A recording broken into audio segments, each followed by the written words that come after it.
in the ring on Saturday night at the O2. Ladies and gentlemen, 16 fights, 16 knockouts, the Olympic heavyweight champion, the British Commonwealth WBC international champion, and now the IBF heavyweight champion of the world, please, Anthony Joshua.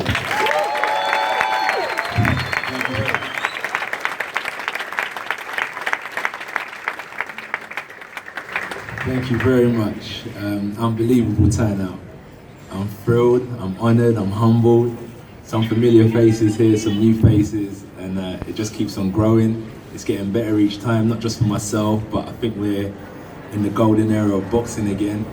And as I said, once again, I'm humbled to be part of it. Thanks to all my supporters, my sponsors, Matchroom Sports, Sky Sports as well, Showtime especially, you know, making some big waves out in the States. And it's just bringing boxing back. I see like a lot of kids are starting to look into boxing now, from the youth to the adults, some people being inspired. Some people want to see me be tested and see if I'm the real deal, so I'm not wasting anyone's time. But behind closed doors, you know, we're working hard. I'm just keeping my head down and trying my best and trying to show everyone that I am the real deal and I'm here to stay.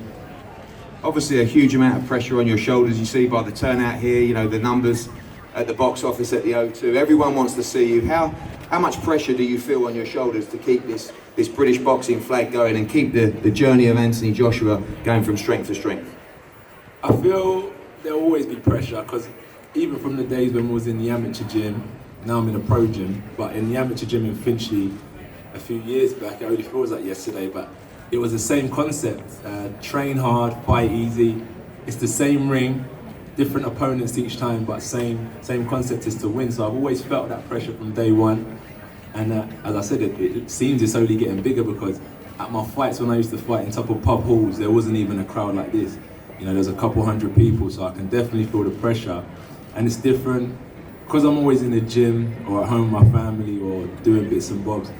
We're kind of locked away from a lot of the attention and stuff that goes on outside. The amazing job that you guys are doing, we keep ourselves locked away. But when I come out and see all of this and the support and the positive energy, that's why it brings a smile to my face. And that's why I've got to stop looking at it as pressure and embrace it and just say what a journey I'm on and what a journey we're on together, and just embrace the positive energy and roll with it. And as I said again, I appreciate everyone coming out. Let's have a good time Saturday night. God willing, I get the win and we can move on and look for big unification fights, mandatories with the likes of Joseph Parker in the future. So there's some big things that can happen down the line. The Anthony Joshua nights at the O2 and on Sky Sports box office have become almost legendary now. And one of those reasons is because you want to build those cards along with me. Yeah, 100%. And again, on Saturday, I think one of the strongest cards we have put on. Yeah. And I know the other night on the phone we were debating for half an hour who's going to win out of Groves Murray, and Eubanks back at the O2. And I know that pre-fight for you, a lot of that preparation is soaked up watching it all from your change room. It's a huge night at the O2. Yeah, I love boxing. I'm not really a big sportsman myself. I do like individuals. I like to watch individual biographies and see how they've kind of taken themselves from what they call zero to hero, because everyone starts somewhere.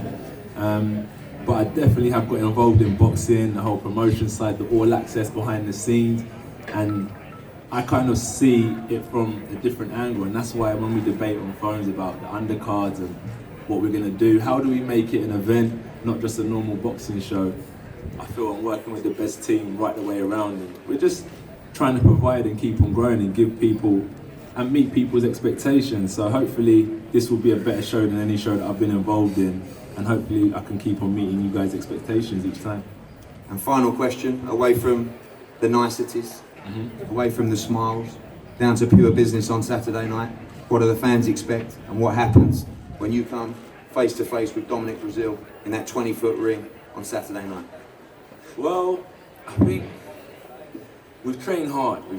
So physically, from the neck downwards, we're in the best condition we can be in. You know, we've been aware of this fight for the last 10 to 12 weeks, and we've been in the boxing gym for the last 8 to 10 years. So we're going to be in good condition by now. So mentally, we're going to attack the fight. As you said, we're two gladiators coming into the lion's den now, and the best man will always win. As I said to Dominic, it's no big deal, it's no stress. If it's destiny for yourself to win the heavyweight title, so be it. But I feel like this is my path and I'm just fulfilling my prophecy.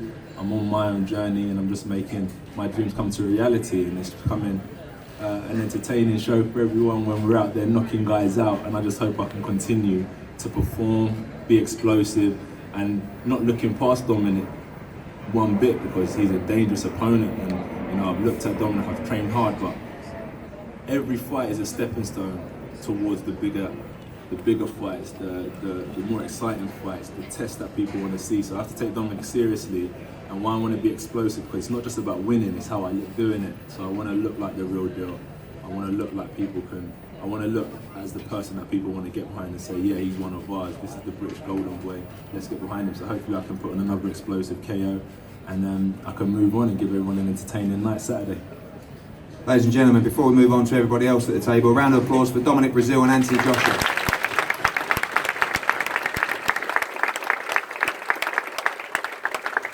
Obviously, there's so many departments at Sky. It's a huge operation. The boxing department have been a joy to work with over recent times.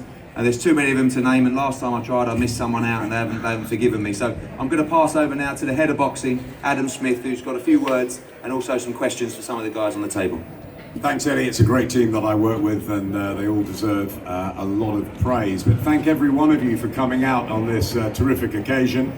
Thank God the thunder and lightning didn't come, but hopefully we'll save that to the ring on Saturday night in what should be an absolutely terrific atmosphere. It always is at the O2 on AJ nights as he defends his world title for the first time. This is the first time we've done an event like this at Sky. It's great to see so many of you, and we're linked with the world heavyweight title. Back in the day, we showed Frank Bruno winning in the 4th attempt against Oliver McCall.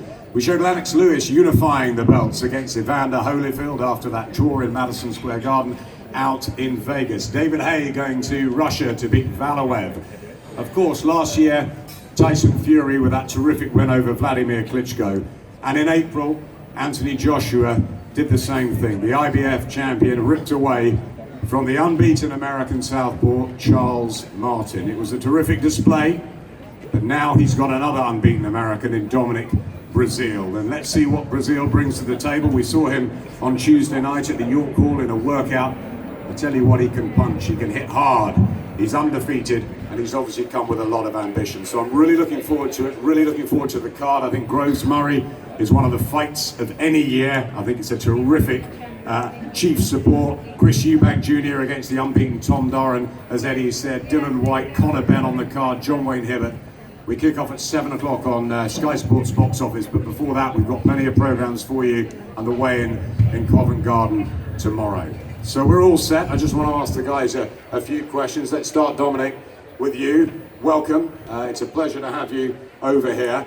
What makes you think you can do something that your compatriot, Charles Martin, from the same sort of area as you, couldn't achieve? And I know you were very let down by what he did in the ring. What makes you believe you can put on a much better show and potentially take that title back to America? Adam, thanks for having me for one. Everybody keeps comparing me to Charles Martin. The only thing me and Charles Martin have in common is we're both Americans.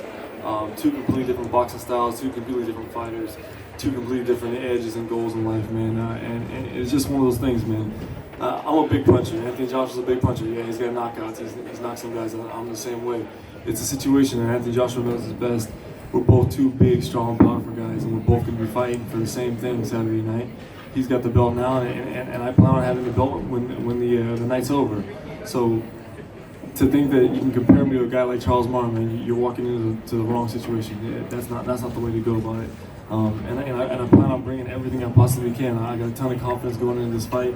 It's the biggest fight of my life, and it's one of those situations that I've worked damn hard to get here, and I don't plan on letting the opportunity pass me. You're coming to knock out Anthony Joshua. You believe you'll inflict the first defeat on Britain's Golden Boy? Oh, without a doubt, definitely. Quickly? Quickly, I wouldn't say quickly. Can't, it's let the punches do the talking, man. If it comes out and it happens quick, great. If it happens in the 10th, it happens in the 12th, whatever it may be. Whatever it comes down to, I'm going to box my game plan and stick to my game plan, and when an opportunity arises, I'm going to take advantage of it. Anthony, you defeated a lot of unbeaten fighters recently. Gary Cornish, Dylan White, Charles Martin, last time in a couple of rounds. Do you see Dominic Breazeale as more of a threat, more of a danger on Saturday night? I have to. He's a relevant man in my life at the minute. He's the danger man at the minute, and I have to take him very seriously.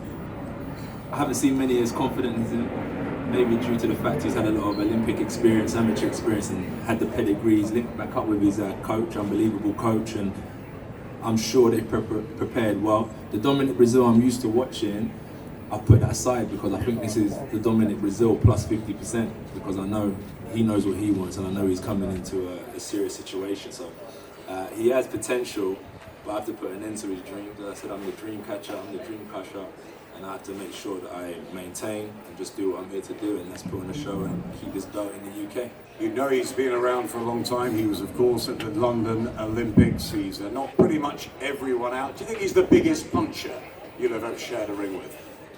Depends if he hits me. It's true. Boxing is about hit and don't get hit. Sometimes we go in there and we get into a war, which is very possible because it's a very emotional sport. But I'm at a stage now where I want to be mentally capable of controlling a fight, and if I want to go to war, I can go to it. If I want to dance and not get hit, I should be able to do that as well. So I'm sure by his record on what I've seen he can punch, but I haven't actually sparred with Dominic before, and this is the first time I'm going to enter the ring with him, so it'll be quite interesting to see how I deal with his presence. You didn't have a huge celebration when you won the IBF belt in April because you believe you're on a big journey. The likes of Tyson Fury, David Haye, Deontay Wilder, this wonderful volatile heavyweight mix lies ahead. Are you prepared for all comers over the next couple of years? Is it the right fight at the right time for you, this one? It's a real tough situation, I think, because and for himself as well, we're very equal, 17 fights, 17 wins, unbeaten, 16 fights, 16 wins, and we're both in a position where we've achieved quite a lot, and potentially Dominic can go in and achieve a lot come Saturday. So we've got the likes of like the Hayes, Tyson Fury, Wilders. There's so many big names out there that we can fight, you know, end of this year, next year. But as you said, I think the public demand the fights. You guys look at it and see the marketing tour, and we make it happen. So whichever route we're going to go down, it has to link up with what the public and what you guys want who are supporting us. So whatever you guys want, I'm easy with. I'm a fighting man, so this is what I do, and I'm just going to keep on training, fighting, doing my best, and hopefully that's continuing winning. And as I said earlier on, it's fulfilling that prophecy. Got a big turnout today. You're going to have huge home support as always at the O2. You're turning it into the Lion's Den. Is that going to fuel you for another terrific performance on Saturday? Yeah, training's been tough. I'm tired. You know, it's so tough, and I'm really happy to just get out of the gym for a bit and get these couple of days of rest. That's why I'm smiling now, because I'm happy that I can finally come out and chill out with you guys and do something different. It's regiment, it's routine. It sometimes gets a bit much, but I'm happy to see some new faces, get some fresh air and do something different. Because it's normally wake up in the car to the gym, from the gym, back home, sleep, eat, and that's the routine. And now it's just something different. So Saturday, the Lions Den, we're back there. I've had a lot of success there. I've had a lot of support there. So I'm really looking forward to it. It's becoming more of an outing, a successful outing for me rather than a daunting experience. And I thrive off it now. I'm really looking forward to embracing you guys once again. You're going to look forward to walking into the ring. What are you going to deliver Saturday night, AJ? I would have loved to have had an artist walk out with me again, because I can see that it was a good time for people. Last time Stormzy came out. I'm going to hopefully bring some UK entertainment to the show. We've got some different type of things going on for the people who are coming to have a good time. Some people don't follow boxing religiously, but they want to come to a good event, so we've covered all angles there. We're going to walk to the ring. I think, you know, the first time I step in the ring, I get my foot on the canvas. I like to just have a little dance around, and then before I know it, the bell's going to go, and I have to be in my element now. You know, everything else around and everyone that's with me on that ring walk, it becomes irrelevant because it's just me and Dominic in the ring. So all the training, all the talking is irrelevant. So I've got to find my range. It's important to find your range. And as I said, it's hitting and not getting hit. And once I establish myself as the dominant force in that ring, I should be leading towards a victorious night once again, and looking forward into the future. Good luck to you both. Thank you. Thank you very much.